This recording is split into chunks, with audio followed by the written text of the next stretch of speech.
Мария Сибила Мериан. Изкуство или наука? Коя е Мария Сибила Мериан? Художник или учен? Това е въпрос, който и днес предизвиква спорове.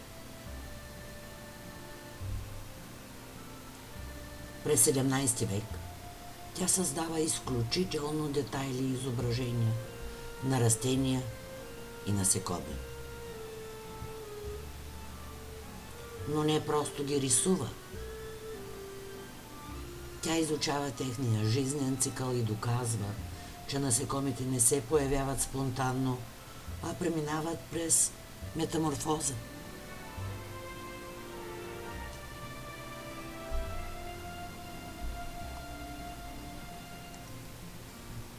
Нейното пътуване до Суринам е истинска сензация за времето си. Там тя наблюдава и рисува екзотични видове, съчетавайки наука и изкуство по начин, който малцина са правили преди нея.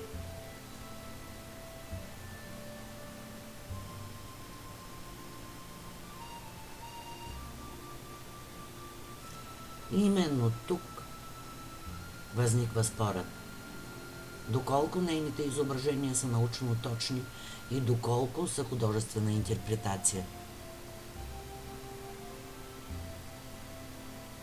Някои критици твърдят, че тя комбинира различни видове в една сцена, докато други смятат, че това прави работата й още по-ценна.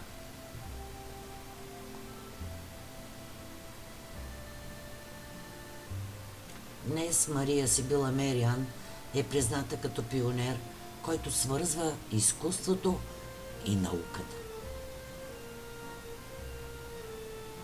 И може би именно в това се крие отговорът.